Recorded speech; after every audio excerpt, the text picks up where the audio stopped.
بسم الله الرحمن الرحيم ألهاكم التكاثر حتى زرتم المقابر كلا سوف تعلمون ثم كلا سوف تعلمون كلا لو تعلمون علم اليقين لترون الجحيم ثم لترونها عين اليقين ثم لتسألن يومئذ عن النعيم وقال تعالى في مقام آخر ويل لكل همزة لمزة الذي جمع مالا وعدده يحسب أن ماله أخلده كلا لينبذن في الحطمة وما أدراك ما الحطمة نار الله الموقدة التي تطلع على الأفئدة إنها عليهم مؤصدة في عمد ممددة وقال النبي صلى الله عليه وسلم لو كان لابن آدم واديان من مال لابتغى ثالثا ولا يملأ جوف ابن آدم إلا التراب أو كما قال النبي صلى الله عليه وسلم صدق الله وصدق رسوله النبي الأمين الكريم ونحن على ذلك لمن الشاهدين والشاكرين والحمد لله رب العالمين. برادران اسلام، بزرگان محترم،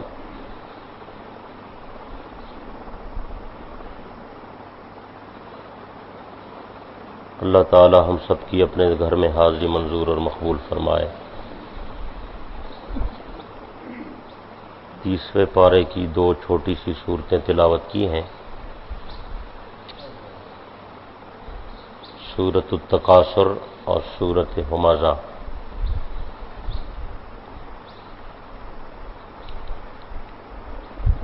تقریباً دونوں کا مضمون ایک ہی ہے.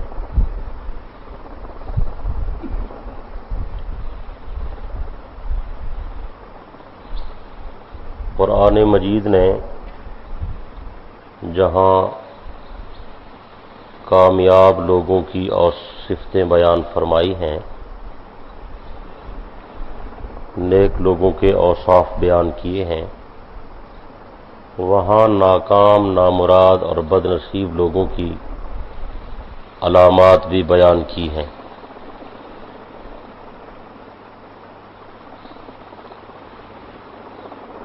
قرآن و سنت کے مطالعے سے معلوم ہوتا ہے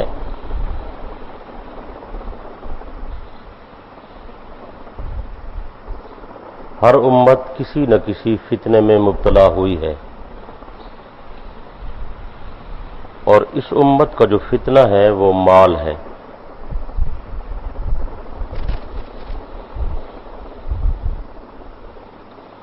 اللہ تعالی مال کے فتنے سے ہماری حفاظت فرمائے.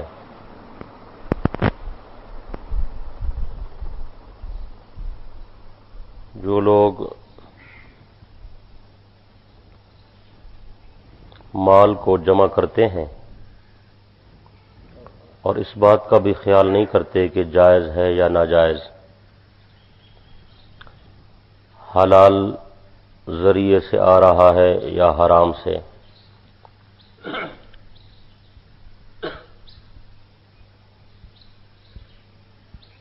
اور انہوں نے یہ بھی نظریہ قائم کر رکھا ہے کہ وہی آدمی کامیاب ہے جس کے پاس مال ہے، جس کے پاس مال نہیں ہے وہ ناکام ہے.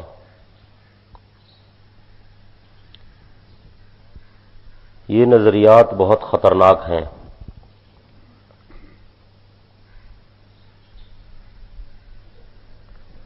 دن رات پیسہ جمع کرنے کی محنت کرنا اور حلال اور حرام کا فرق نہ سمجھنا اور پیسے کو کامیابی کا مدار سمجھنا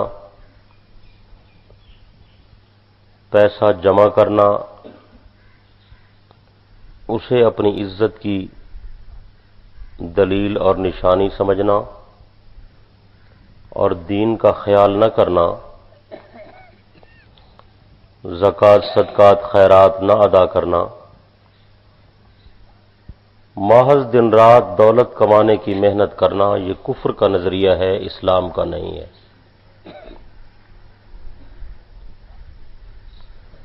جو دو صورتیں میں نے آپ کے سامنے تلاوت کی ہیں، ان میں اللہ تعالیٰ نے ایسے لوگوں کی غفلت، ناکامی اور تباہی اور بربادی کو بیان فرمایا ہے۔ ہر ایسا شخص جو مال کی بہتات کی حرص میں غافل ہے اور اس دھن میں، اس مگن میں لگا ہوا ہے، پیسہ آئے، اس کا ذہن مادی ہے، مال کی محبت اس کے دل میں گھر کر چکی ہے، اس آدمی کو دولت نے تباہ اور برباد کر دیا ہے۔ بہت تھوڑا وقت گزرنے کے بعد اس پر موت آئے گی، یہ قبر میں چلا جائے گا، اس کی دل کی آنکھ کھلے گی تو اسے حقیقت سمجھ آ جائے گی کہ میں کتنی بڑی غلط فہمی میں مبتلا تھا۔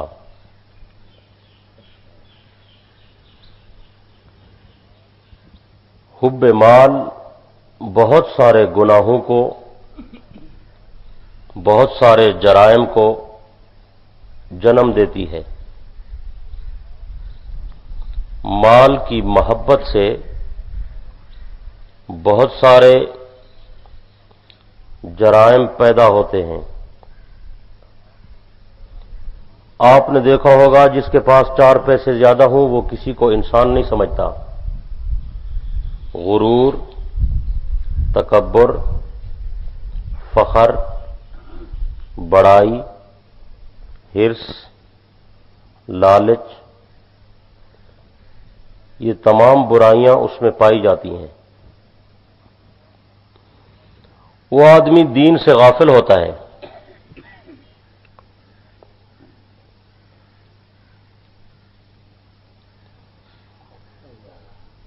دوسروں کے عیب چننا،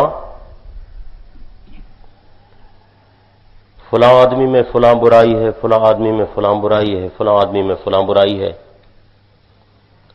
پھر اس کا تذکرہ کرنا، غیبت کرنا، پھر لوگوں کو تانے دینا، ان کی تذلیل کرنا، ان کی توہین کرنا، پھر اپنے پیسے کو بار بار گننا اور یہ سمجھنا کہ یہ مال ہمیشہ میرے پاس رہے گا۔ اللہ تعالیٰ فرماتے ہیں ایسا شخص عنقریب جہنم کی آگ میں ڈالا جائے گا، اور جہنم کی آگ انسانوں کی آگ نہیں ہے، نار اللہ، یہ اللہ کی آگ ہے۔ جس طرح مخلوق کمزور ہے، مخلوق کی بنائی ہوئی چیزیں بھی کمزور ہیں۔ دنیا میں لوگ جو آگ جلاتے ہیں وہ آگ بھی مخلوق ہے، اور جہنم کی جو آگ ہے وہ اللہ کی آگ ہے، جسے اللہ نے جلایا ہے، اور لوگ جب اس میں ڈالے جائیں گے تو جہنم کی آگ سب سے پہلے انسان کے دل کو پکڑتی ہے۔ آپ نے دیکھا ہوگا کہ دنیا کی جو آگ ہے وہ پہلے جسم کو جلاتی ہے، بعد میں دل کو جلاتی ہے۔ پہلے اس کے اعضاء جلیں گے، جسم جلے گا، چمڑا جلے گا، ہڈیاں جلیں گی، دل تو کہیں اندر ہے۔ اور جہنم کی آگ کی تاثیر یہ ہے کہ وہ سب سے پہلے دل کو پکڑتی ہے، اور اس کے اندر آگ کے ستون ہیں جن کے ساتھ انسان کو باندھ دیا جائے گا۔ دنیا کی آگ کسی کو لگ جائے تو آدمی مر جائے گا، بات ختم ہو جائے گی۔ جہنم کی آگ دل کو پکڑتی ہے اور ستونوں کے ساتھ اسے باندھ دیا جاتا ہے، وہاں تو موت بھی نہیں آئے گی، ایک ذلت کی زندگی ہوگی۔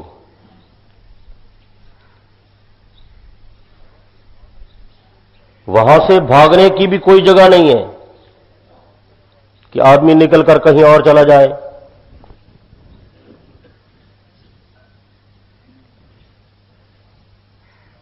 بہت سخت قسم کا عذاب ہے جہنم کا عذاب۔ اللہ تعالی ہم سب کی حفاظت فرمائے۔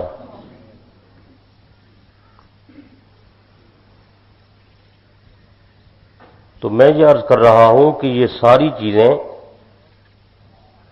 مال کی محبت کا نتیجہ ہے۔ اس کا یہ مطلب ہرگز نہیں ہے کہ آپ حضرات کاروبار نہ کریں یا ملازمت نہ کریں یا زمینداری نہ کریں۔ دنیا دار الاسباب ہے، رزق تو کمانا ہے، پیسہ کمانا ہے لیکن بقدر ضرورت، اور کمائی کے دوران اس بات کا خیال رکھیں کہ ایک ایک پیسہ اور ایک ایک روپیہ اور ایک ایک لقمہ جو ہم کما رہے ہیں یہ حلال ذریعے سے آ رہا ہے یا حرام ذریعے سے آ رہا ہے۔ جو کھانا ہم کھاتے ہیں وہ حلال ہے یا نہیں ہے؟ جو پانی ہم پیتے ہیں وہ حلال ہے یا نہیں ہے؟ جو کپڑے ہم پہنتے ہیں وہ حلال ہے یا نہیں ہے؟ جو مکان ہم بناتے ہیں وہ حلال ہے یا نہیں ہے؟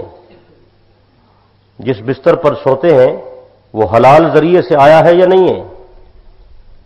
جو بچوں کو کھلا رہے ہیں، پہنا رہے ہیں، پڑھا رہے ہیں، اس پر جتنا پیسہ خرچ ہو رہا ہے وہ حلال ذریعے سے آیا ہے یا حرام ذریعے سے آیا ہے؟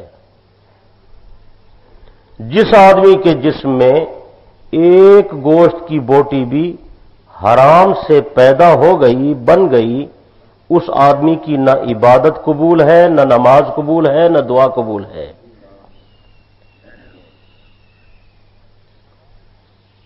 عقل حلال کو عبادات کی قبولیت میں بڑا دخل ہے،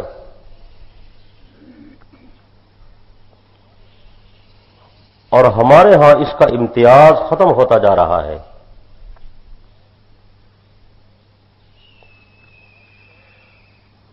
مادی دور ہے، ہر آدمی کے دل میں مال کی محبت ہے، اور دکھ کی بات یہ ہے، آپ حیران ہوں گے کہ دنیا والے، اہل دنیا تو دنیا سے محبت کرتے ہی ہیں،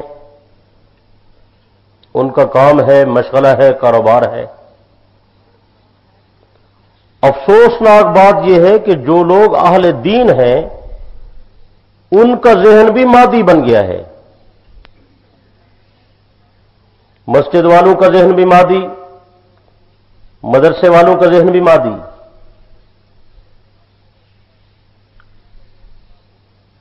پیر کا ذہن بھی مادی، مرید کا ذہن بھی مادی، حاکم کا ذہن بھی مادی، محکوم کا ذہن بھی مادی، وکیل کا ذہن بھی مادی، موکل کا ذہن بھی مادی،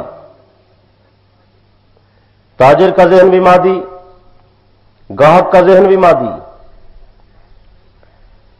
کاشتکار کا ذہن بھی مادی، زمیندار کا ذہن بھی مادی، مردوں کا ذہن بھی مادی اور عورتوں کا ذہن بھی مادی۔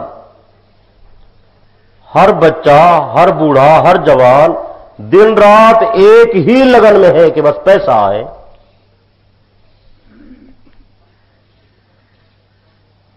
حضور علیہ الصلوۃ والسلام نے ارشاد فرمایا، جب آدمی بوڑھا ہوتا ہے تو حرص جوان ہوتا ہے۔ حالانکہ جب آدمی بوڑھا ہوتا ہے تو اسے قبر یاد آنی چاہیے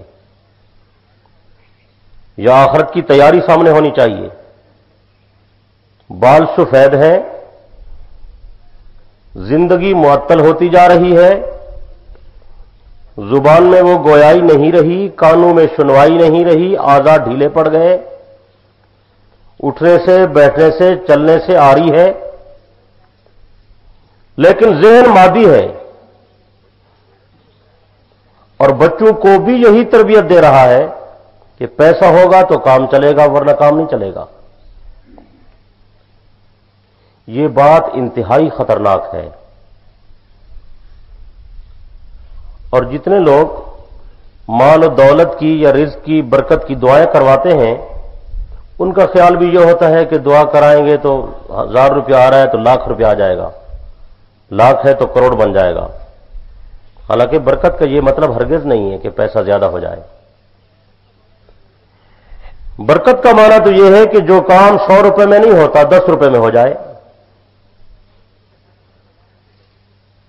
برکت کا معنی یہ ہے کہ کھانا 2 آدمیوں کے لیے بنا ہے 3 آدمی کھا لیں، یہ برکت ہے۔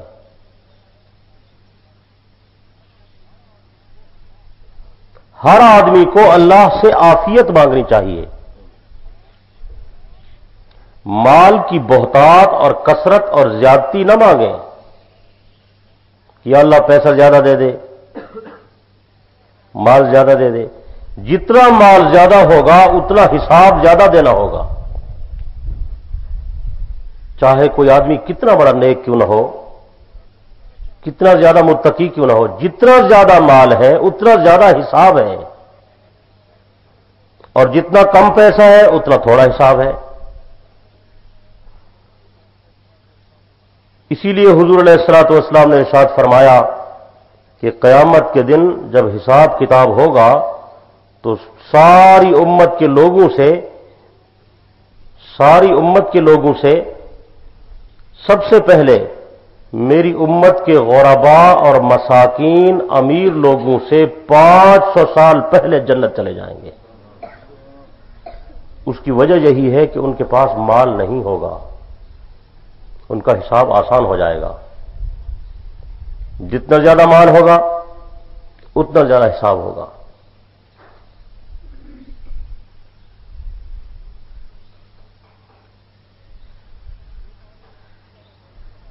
ایک آدمی جتنی زیادہ دولت کما لے اس کی ضرورت تو چند چیزیں ہیں۔ سونے کے لیے بستر چاہیے، ایک چارپائی ہو، رہنے کے لیے ایک کمرہ ہو، کھانے کے لیے 2 روٹیاں ہوں، پہننے کے لیے 2-3 سوٹ ہوں۔ اس سے زیادہ کسی کی کوئی ضرورت نہیں ہے۔ انسان ویسے کہتا رہتا ہے میرا پیسہ، میرا سونا، میرا چاندی، میری جائیداد، میری پراپرٹی، اتنا بینک بیلنس، فلاں چیز، لیکن اس سے زیادہ تو کوئی کھانا نہیں کھا سکتا، نہ اس سے زیادہ کوئی زیادہ مکان بنا سکے۔ ایک آدمی 20 کمرے بنا لے تو کتنے کمروں میں رہے گا وہ؟ 100 محل بنا دے کتنے محلوں میں رہے گا؟ رہے گا تو ایک ہی کمرے میں، سوئے گا تو ایک چارپائی پر، پہنے گا 2 سوٹ، اس سے زیادہ کچھ نہیں۔ حضور اقدس صلی اللہ علیہ وسلم کا ارشاد گرامی ہے کہ آدمی کہتا ہے میرا مال، میرا مال، میرا مال۔ آپ نے فرمایا تیرا مال تو وہی ہے جو تو نے کھا لیا، اور تیرا مال وہی ہے جو تو نے پہن کر بوسیدہ کر دیا، یا تیرا مال وہ ہے جو تو نے اللہ کے نام پہ صدقہ دیا، وہ نامہ اعمال میں لکھا گیا۔ اس کے علاوہ جتنی جائیداد اور دولت اور پیسہ تو نے جمع کیا ہے وہ تیرا نہیں ہے، وہ ان لوگوں کا ہے جو اسے استعمال کریں گے۔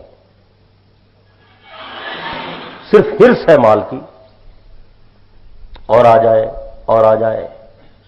اور آپ علیہ الصلوۃ والسلام نے ارشاد فرمایا لو کان لابن آدم وادیان من مال، اگر ایک آدمی کے پاس مال کی 2 وادیاں ہوں، سونے کی بھری ہوئی 2 وادیاں ہوں، سامان کی بھری ہوئی 2 وادیاں ہوں، اس کا دل پھر بھی نہیں بھرتا، لبتغا ثالثاً، اس کی کوشش ہوتی ہے کہ تیسری وادی بھی ہو جائے۔ اس کا روزانہ مشاہدہ مجھے اور آپ کو ہوتا رہتا ہے۔ جس کے پاس 1 وادی ہے وہ کہتا ہے 2 ہو جائیں، جس کے پاس 2 ہیں وہ کہتے ہیں 3 ہو جائیں۔ پھر آپ نے فیصلہ ارشاد فرمایا آپ نے فرمایا جتنی زیادہ وادیاں مال کی بھری ہوئی سے مل جائیں اس کا پیٹ نہیں بھرے گا. ولا یملأ جوف ابن آدم الا التراب، آدم کے بیٹے کا پیٹ تو صرف قبر کی مٹی ہی بھر سکتی ہے. قبر میں جائے گا تو اس کا پیٹ بھرے گا، دنیا کے مال سے نہیں بھر سکتا.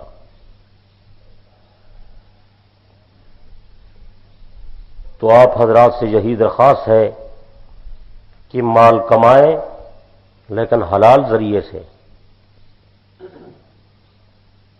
حسب استطاعت اچھا کھائیں، اچھا پہنیں، اچھی رہائش بنائیں، لیکن اللہ کے نام پر ضرور خرچ کریں.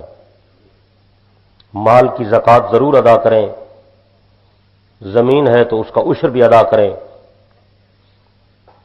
صدقے خیرات کا اہتمام کریں. جو مال آپ اللہ کے نام پر خرچ کر دیں گے اس کا حساب نہیں ہوگا. جو آپ اللہ کے نام پر دیں گے آپ سے اس کے بارے میں نہیں پوچھا جائے گا، بلکہ الٹا اس کا اجر دیا جائے گا. اس وقت انسان کہے گا کاش میں سارا مال ہی اللہ کے نام پر دے دیتا. اور محبوب چیز اللہ کے نام پر دیں، بہترین چیز اللہ کے نام پر دیں. لن تنالوا البر حتى تنفقوا مما تحبون، اس وقت تک تم کامیابی کو ہرگز نہیں پا سکتے جب تک اپنی پیاری چیز اللہ کے نام پر خرچ نہ کر دیں. قربانی کا موقع آئے تو اچھا جانور ذبح کریں، زکوٰۃ کا موقع آئے تو خوشی سے زکوٰۃ ادا کریں، عشر کا موقع ہو تو زمین کا عشر اپنی دل کی خوشی سے دے دیں. صدقے خیرات کی بات ہو تو اللہ کے نام پر خوشی سے دیں. وہ بادشاہ جو ایک کے بدلے میں سینکڑوں ہزاروں دے رہا ہے، اس کے نام پر ہم اگر خرچ کریں گے تو اللہ اس سے زیادہ عطا فرمائیں گے. آپ دیکھتے نہیں ہیں کہ ایک دانہ گندم کا ڈالتے ہیں، کسان بطور بیج کے ایک دانہ زمین میں پھینکتا ہے، اللہ تعالیٰ ایک کے بدلے میں 700 دانے عطا فرماتے ہیں. اگر زمین کے کیڑے مکوڑے اس دانے کو اٹھا کر لے جائیں تو ہم چھڑا نہیں سکتے. زمین بادشاہ کی، مخلوق اس کی، ملک اس کا، ملک اس کا، بادشاہی اس کی، قانون اس کا. ہم سب اس کے غلام ہیں، اس کے محتاج ہیں، اس کے بندے ہیں. ہمارے پاس بے شمار اللہ کی نعمتیں ہیں، ہم خدا کی کسی نعمت کا شکریہ نہیں ادا کر سکتے. تفاسیر میں ہے قیامت کے دن سب سے پہلے جس نعمت کے بارے میں پوچھا جائے گا وہ انسان کی تندرستی ہے. اللہ پاک فرمائیں گے میں نے تمہیں صحت عطا کی تھی، اس کا تم نے کیا بدلہ دیا ہے؟ ہمارے پاس صحت اللہ کی سب سے بڑی نعمت ہے، صحت سے بڑھ کر کوئی نعمت نہیں ہے. قیامت کے دن سب سے پہلے صحت کے بارے میں پوچھا جائے گا، جوانی کے بارے میں پوچھا جائے گا. ایک حدیث میں ہے 5 چیزوں کے بارے میں سوال ہوگا. میدان حشر میں کسی آدمی کو اپنی جگہ سے ہلنے کی اجازت نہیں ہوگی، کوئی آدمی دائیں بائیں نہیں جا سکتا. سب سے پہلے 5 سوالوں کا جواب دے. یہ سوال آپ حضرات نے علماء سے سنے ہوئے ہیں. یہ ساری چیزیں بڑی قیمتی ہیں جو اللہ نے ہمیں مفت میں عطا فرمائی ہیں.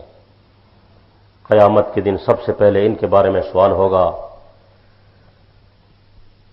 سب سے پہلے انسان کی زندگی کے بارے میں پوچھا جائے گا، یہ بڑی نعمت ہے. اللہ تعالیٰ ہمیں زندگی نہ عطا کرتا تو ہم اس سے زبردستی نہیں لے سکتے تھے.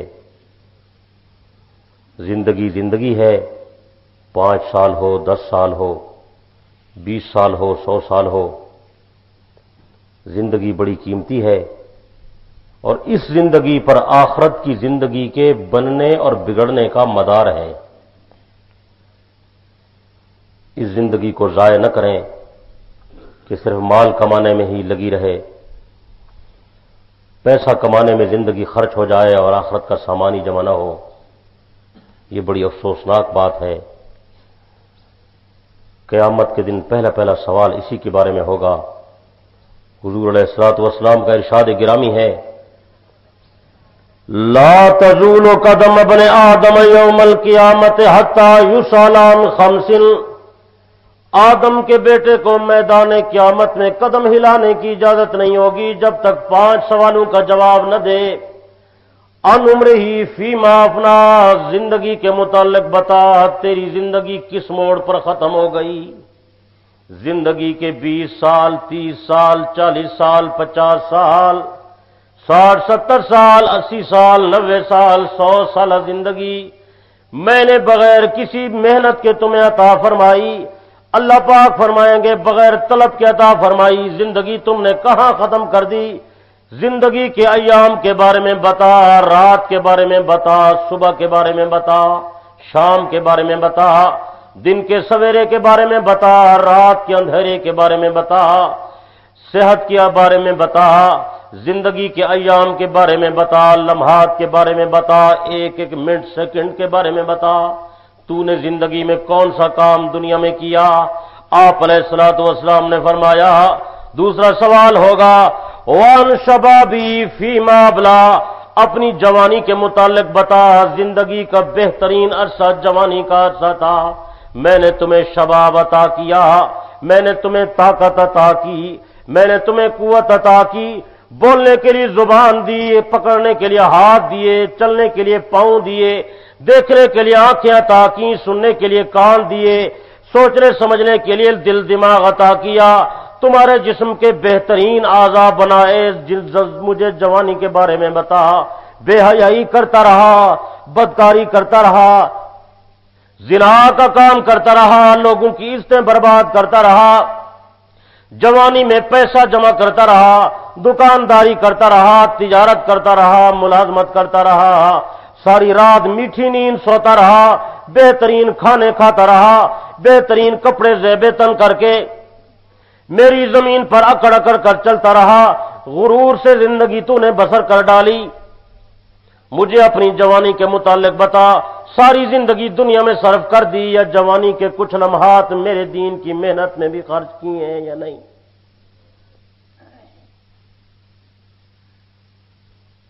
زندگی کا بہترین عرصہ جوانی کا عرصہ ہوتا ہے، اور آپ دیکھتے ہیں کہ جوانی اکثر لوگوں کی وہ دنیا میں خرچ ہو رہی ہے۔ خوش قسمت آدمی ہوگا جس کی جوانی دین میں خرچ ہو، خوش قسمت نوجوان ہوگا جو نماز پڑھ رہا ہو، خوش قسمت ہے جو قرآن پڑھ رہا ہو، خوش قسمت آدمی ہے جس نے داڑھی رکھی ہو۔ اکثر لوگوں سے یہی سنا ہے، اگر کوئی نوجوان آدمی داڑھی رکھ لے تو لوگ اسے کہتے ہیں بھئی یہ داڑھی رکھنے کا کون سا موسم ہے؟ ابھی تو تیری شادی نہیں ہوئی، تو نے داڑھی رکھ لی ہے۔ مطلب یہ ہے داڑھی رکھنے کا موسم بڑھاپے میں آئے گا، جب آدمی بوڑھا ہوگا، ہاتھ کانپیں گے، پھر شیو بھی نہیں کر سکے گا تو داڑھی رکھ لے، بال سفید ہو جائیں گے، دنیا سے فارغ ہو جائے گا، پھر مسجد میں آئے گا۔ ابھی نماز پڑھنے کا کون سا سیزن ہے؟ وہ کسی اللہ والے نے اسی لیے تو لکھا تھا کہ جوانی میں اللہ کے دروازے پر آ کر رونا یہی تو انبیاء کا طریقہ ہے۔ بوڑھے آدمی کی تو مجبوری ہوتی ہے، وہ نماز نہیں پڑھے گا تو کیا کرے گا بیچارہ؟ اس کو تو گھر میں بھی جگہ نہیں ملتی بیٹھنے کو، منہ میں دانت نہیں ہے، کھانا بھی نہیں کھا سکتا، رات لمبی ہو تو اسے نیند بھی نہیں آتی، کاروبار وہ نہیں کر سکتا، شادی بیاہ سے وہ فارغ ہے، تو اس نے مسجد میں ہی آنا ہے۔ اللہ والے نے یہی بات کہی تھی کہ جوانی میں اللہ کے دروازے پر آنا کمال ہے۔ بلکہ آپ حضرات اگر غور فرمائے تو ہر کام کا مزہ ہے ہی جوانی کا، بڑھاپے میں تو کوئی کام نہیں ہوتا۔ کھانے کا مزہ جوانی میں، پینے کا مزہ جوانی میں، سونے کا مزہ جوانی میں، کمانے کا مزہ جوانی میں، لڑنے کا مزہ جوانی میں۔ بوڑھا آدمی تو ٹھنڈا پانی بھی نہیں پی سکتا، بوڑھے آدمی کو نیند بھی نہیں آتی، اچھے کپڑے بھی نہیں پہن سکتا۔ جس طرح کپڑے پہننے کا مزہ جوانی میں، کھانا کھانے کا مزہ جوانی میں، پانی پینے کا مزہ جوانی میں، شادی بیاہ کا مزہ جوانی میں، کاروبار کا مزہ جوانی میں، اسی طرح نماز کا مزہ بھی جوانی میں۔ صحیح نماز جوانی میں ہوگی، اللہ والے نے یہی بات کہی تھی، آپ نے سنی ہوئی ہوگی یہ بات، در جوانی توبہ کردن شیوائے پیغمبری، وقت پیری گرگ ظالم میں شود پرہیزگار، جوانی میں رب کے دروازے پر آ، رات کو کھڑے ہو کر تہجد کی نوافل ادا کر، رات کے اندھیرے میں، رات کے سناٹے میں، رات کی تنہائی میں نوجوان اس کے سامنے کھڑے ہو کر رو رہا ہو، یہ کمال کی بات ہے، یہ کمال کی بات نہیں ہے کہ بوڑھا آدمی اس کے دروازے پر آ کر روئے، اس لیے کہ جب جنگل کا بھیڑیا بوڑھا ہو جاتا ہے وہ بھی پرہیزگار بن جاتا ہے، بوڑھا آدمی تو ویسے متقی ہوتا ہے۔ حضور علیہ الصلوۃ والسلام نے فرمایا، اللہ پاک فرماتے ہیں، ایک نوجوان کو جوانی کے عالم میں حسین و جمیل عورت تنہائی میں اپنی طرف بلائے اور وہ یہ کہہ دے کہ میں اپنے اللہ سے ڈرتا ہوں، مجھے اللہ کی قسم ہے، اللہ پاک فرماتے ہیں مجھے یہ نوجوان بہت پسند ہے، اس کا ایمان بہت قیمتی ہے جو جوانی میں ایسا کرے۔ نوجوان آدمی نے چہرے پر داڑھی سجائی ہو، یہ کمال ہے، نوجوان آدمی نفل پڑھتا ہو، یہ کمال ہے، حج کرنے کا مزہ جوانی میں، اللہ کی قسم ہے ہمارے علاقوں کے لوگ 80 سال میں حج کرنے جاتے ہیں، ان لوگوں سے حج کے افعال بھی ادا نہیں ہوتے، ارکان بھی صحیح ادا نہیں کر سکتے، یہ لوگ جا کر واپس لوٹ کر آتے ہیں، ان کا کوئی حج نہیں ہوتا۔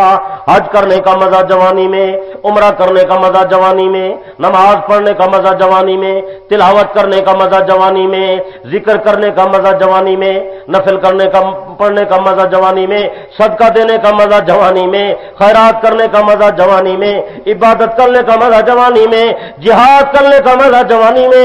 حضور علیہ السلام کی خدمت میں ایک عورت اپنے بچے کو لے کر آئی، یا رسول اللہ میرے بچے کو جہاد پر لے جائیں۔ آپ نے فرمایا میں تیرے بچے کو کیسے لے جاؤں، یہ تو ابھی چھوٹا ہے، اس کے اندر زیادہ طاقت نہیں ہے۔ عرض کرنے لگی آقا عبادت کرنے کا مزہ تو اسی عمر میں ہے، ہمارے بچے کا لڑکپن بھی جوانی میں اور لڑکپن کی یہ ساری زندگی دین میں خرچ ہو جائے، یہ کمال کی بات ہے۔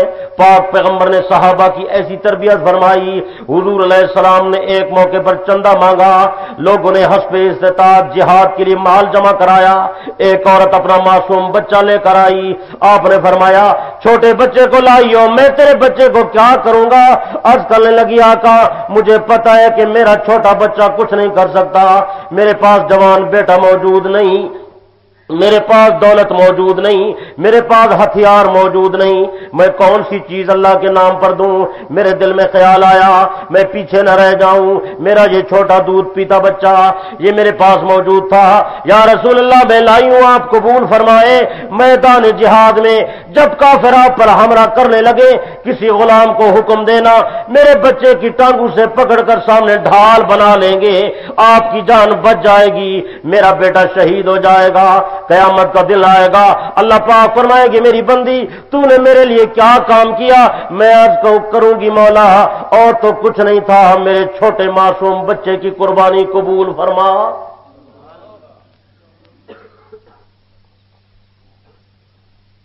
وہ جان قیمتی ہے جو اللہ کے نام پر خرچ ہو جائے، وہ مال بھی قیمتی ہے جو اللہ کے نام پر خرچ ہو جائے، جو بچ جائے وہ قابل افسوس ہے۔ جس بکری کو مالک خود ذبح کر کے کھا لے وہ تو قابل تحسین ہے، اور جس کو بھیڑیا اٹھا کر لے جائے وہ قابل افسوس ہے۔ ہمارے پاس نہ جان اپنی ہے نہ مال اپنا ہے، نہ زندگی اپنی ہے، سب عطا کردہ کس کی ہے؟ زندگی کس نے دی اور جوانی کس نے دی؟ زور سے نہیں بولتے۔ تیسرا سوال ہوگا میدان قیامت میں، قدم ہلانے کی اجازت نہیں ہے، پہلے یہ جواب دو، مال کے بارے میں بتا، مال تو نے کہاں سے کمایا اور کہاں خرچ کیا؟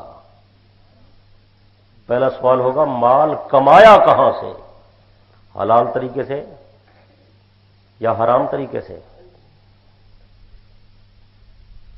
مال کا ذریعہ بتا، تجارت سے کمایا ہے تو ذریعہ صحیح تھا، تجارت میں بھی کئی طریقے ایسے ہیں جو حرام ہیں، سود حرام ہے، زبردستی مال چھیننا حرام ہے، چوری حرام ہے، سینہ زوری بھی حرام ہے، ڈکیٹی بھی حرام ہے۔ مال کمایا کہاں سے کمایا؟ تاجر ہے، ملازم ہے، زمیندار ہے، کس ذریعے سے مال کمایا ہے؟ دوسرے کا حق تو نہیں تھا۔ آج کل ہر آدمی کہتا ہے مجھے میرا حق نہیں ملتا۔ میرا خیال یہ ہے کہ اگر آدمی دوسرے کا حق ادا کر دے تو ہر آدمی کا حق اس کے گھر پہنچ جائے گا۔ لیکن میں کہتا ہوں میرا حق نہیں ملتا، آپ کہتے ہیں میرا حق نہیں ملتا۔ زمین پہ جھگڑا، جائیداد پہ جھگڑا، دکان پہ جھگڑا، کاروبار پہ جھگڑا، پیسوں پہ جھگڑا، وراثت پہ جھگڑا، یہ سارا فساد اس مال کی وجہ سے ہے۔ تو مال کے بارے میں سوال ہوگا کہ تو نے کمایا کہاں سے ہے، اور ساتھ یہ بتا جو کمایا ہے پھر اسے خرچ کہاں کیا ہے۔ خرچ کرنے کے بارے میں بھی پوچھا جائے گا، یہ نہیں کہ ہم اپنی مرضی سے جہاں چاہے خرچ کر دیں۔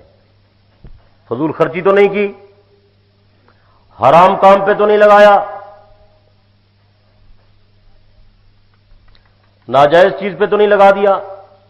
ایک آدمی شراب لے کر پیتا ہے، ناجائز ہے۔ ایک آدمی بدکاری پر خرچ کرتا ہے، ظلم پر خرچ کرتا ہے، سب ناجائز ہے۔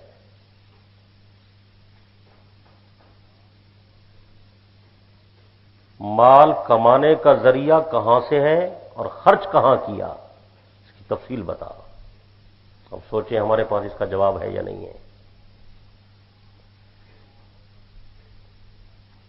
اور یہ سوال ہوگا کہ دین کے بارے میں تو جو کچھ جانتا تھا اس پر کتنا عمل کیا۔ کس کو پتہ نہیں ہے کہ نماز فرض ہے؟ کتنے لوگ پڑھتے ہیں؟ کس کو پتہ نہیں ہے کہ جائیداد وراثت صحیح تقسیم کرنی ہے؟ سب کو پتہ ہے، لوگ نہیں دیتے۔ کوئی بہن کا حق نہیں دیتا، کوئی بھائی کا حق نہیں دیتا، کوئی چچا زاد بھائی کا حق نہیں دیتا۔ سارا فساد اس مال کی وجہ سے ہے۔ کہ 5 سوال ہوں گے، سوال پہلے بتا دیے، اور قیامت کے دن ہم سب نے ان 5 سوالوں کا جواب دینا ہے۔ تندرستی کے متعلق سوال ہوگا، میں نے تمہیں تندرستی عطا کی، صحت کے دنوں میں تم نے کیا کام کیا بتاؤ، اور پھر ایک ایک نعمت کے بارے میں وَلَتُسْأَلُنَّ يَوْمَئِذٍ عَنِ النَّعِيمِ، ہر نعمت کے بارے میں پوچھا جائے گا، اس کا جواب دو۔ جب یہ آیت نازل ہوئی، صحابہ کرام عرض کرتے ہیں، ہم نے عرض کیا یا رسول اللہ ہمارے پاس تو کچھ نہیں ہے، ہم تو غریب لوگ ہیں، نہ پیسہ ہے نہ جائیداد ہے، کھجور کی گٹھلیاں چوستے ہیں، گزر اوقات ہوتا ہے، آپ کے حکم کی تعمیل کرتے ہیں، اللہ کی اطاعت کرتے ہیں، اس کے نبی کو راضی رکھتے ہیں، ہمارے پاس تو ایسی کوئی چیز نہیں ہے، کس نعمت کے بارے میں سوال ہوگا؟ آپ علیہ الصلوۃ والسلام نے ارشاد فرمایا، میرے صحابہ تمہارے پاس اور کچھ نہیں ہے، ٹھنڈا پانی نہیں پیتے؟ گرمی کے موسم میں ٹھنڈا پانی سب سے بڑی نعمت ہے، اس کا سوال ہوگا۔ ٹھنڈا پانی پیتے رہے ہو، اس کا جواب دو۔ آپ اندازہ کریں ہمارے پاس اس کا کیا جواب ہے۔ ٹھنڈا پانی یہ بڑی نعمت ہے، راحت سے ایک سانس اندر آ رہا ہے، ایک باہر جا رہا ہے، یہ جو سانس آسانی سے آ جا رہا ہے یہ بڑی نعمت ہے، اس کے بارے میں سوال ہوگا۔ جو آسانی سے ہم چلتے ہیں، قدم اٹھاتے ہیں، یہ چلنا نعمت ہے، اس کا سوال ہوگا۔ آنکھیں دیکھ رہی ہیں، یہ نعمت ہے، سوال ہوگا۔ زبان بول رہی ہے، سوال ہوگا۔ اور میں نے ایک حدیث میں پڑھا، حضور علیہ الصلوۃ والسلام نے ارشاد فرمایا، کل کلام ابن آدم علیہ، آدم کے بیٹے کی ہر بات اس پر وبال ہے، ہر بات۔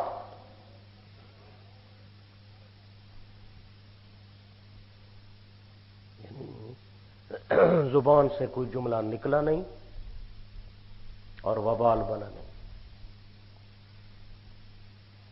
سارا دن ہم بولتے ہیں، تھکتے نہیں ہیں، جتنی باتیں کرتے ہیں ان کا حساب ہوگا۔ کیا کہا تھا؟